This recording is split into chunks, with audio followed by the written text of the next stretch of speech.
The Lagos Chamber of Commerce and Industry LCCI has predicted that Nigeria's total debt stock could hit 45 trillion naira by December of this year. According to the president of the LCCI, Mr. Michael Olawale Cole, who spoke at a press briefing on the state of the nation, the country's debt stock is expected to increase following the federal government's plan to borrow an additional 1.6 trillion naira, while the 2022 debt target for domestic borrowing was pegged at 2.5 trillion. Joining us to discuss further is Arise Business Analyst Chika Mbonu. Chika, good morning. Morning today. How are you? I'm fine. Thank you, sir. Thanks for joining us. Debts, the president on oil theft. We always hit you with the hard stuff. Where do you want to start? The letter the president wrote to the Senate, also to the House of Rep, clearly has admitted what has been under the radar. Even though those who are in the industry have been screaming about the level of theft in the industry. So it's an acknowledgement by the government that this is happening. Sometimes I shudder at the very casual way we talk about these things. Oil is our life. Yep. Oil is the life of the country.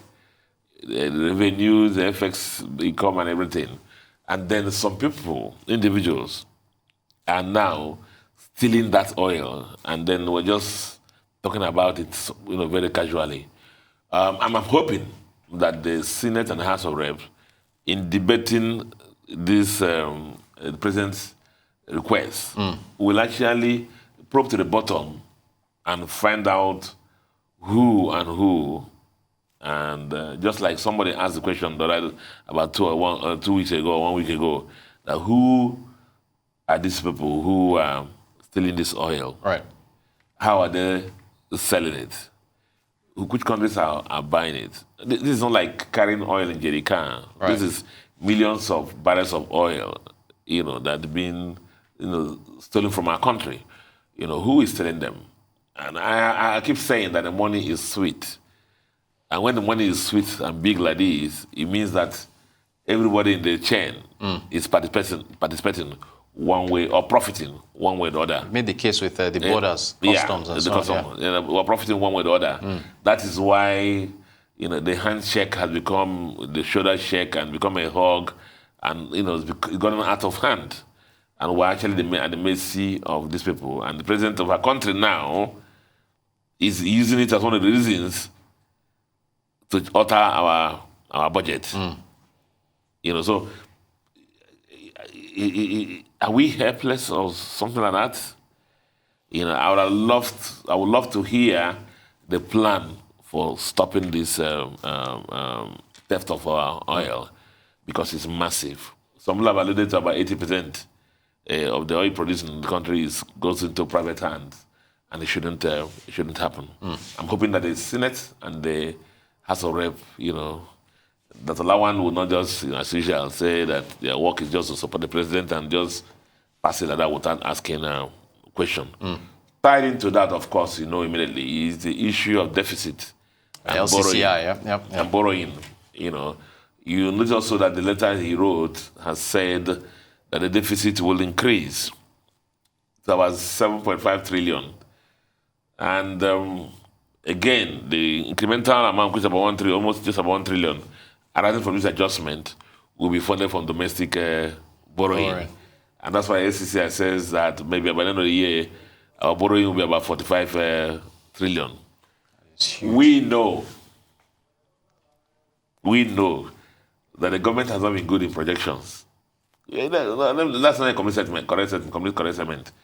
They have been half good in projections, in the sense that the expenses always exceeded by more than 100%, while the revenues are only achieved by about 50% or 60%. Right. Which means that this projection of about 7-point-something trillion deficit may actually rise to about 10 trillion at the end of this accounting year, fiscal year. Wow. And that's huge, yo. It's massive. Massive. Yeah, it's massive, but gosh, it speaks to about so many things wrong in our country.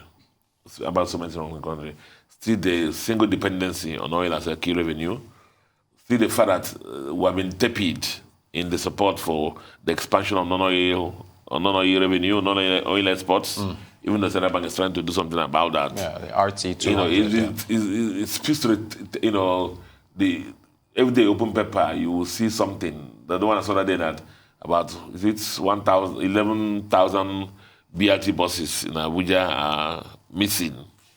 You saw the report we did yesterday that the debtors for the MDS are owing more than 5 trillion. Right. Only about something billion have been recovered.